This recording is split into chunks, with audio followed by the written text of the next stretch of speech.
ఎప్పటికప్పుడు మేము వస్తే ఇది చేస్తాం అంటే ఉండంగా మాత్రం ఏమీ చేయరు.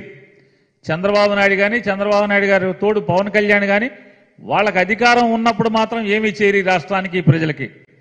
అధికారం పోయినప్పుడు మాత్రం మీరు మాకు అధికారం ఇవ్వండి, అరిచేతిలో వైకుంఠం చెప్పిస్తాం, మీకు అది ఇస్తాం, ఇది ఇస్తాం, ఉద్యోగాలు ఇస్తాం, బంగారం ఇస్తాం, ఇళ్ళు ఇస్తాం, స్థలాలు ఇస్తాం, సంపద సృష్టిస్తాం. జగన్మోహన్ రెడ్డి గారు అదంట పరిపాలన బాధుడే బాధుడంట.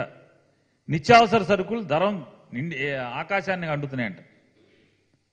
చంద్రబాబు నాయుడు గారిని ఒకటే ప్రశ్నిస్తున్నాం, ఇవాళ మీకు హెరిటేజ్ కంపెనీ ద్వారా మీకు పొందినటువంటి షేర్ల ద్వారా ఏర్పడినటువంటి మీ వ్యాపారం బిగ్ బజార్ అనేటువంటి వెచ్చాలు అంటే కిరాణా సరుకులు, ప్రొవిజన్ స్టోర్ వెచ్చాలు దొరికేటువంటి వంట నిత్యావసర సరుకులు దొరికేటువంటి బిగ్ బజార్ మీదే.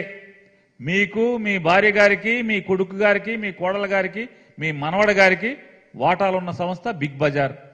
బిగ్ బజార్లో తీసుకుందాం, హైదరాబాద్లో ఏ రేట్లు ఉన్నాయి, బెంగళూరు బిగ్ బజార్లో ఏ రేట్లు ఉన్నాయి, కందిపప్పు రేట్ ఎంత ఉంది,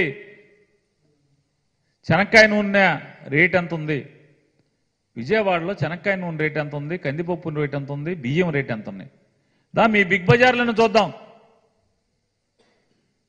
ఏ రాష్ట్రంలో అయినా సరే చంద్రబాబు నాయుడుకు ఉన్నటువంటి బిగ్ బజార్ దుకాణాలు చంద్రబాబు నాయుడు గారికి వాటా ఉంది, ఆ షాపుల్లో చూద్దాం పదండి.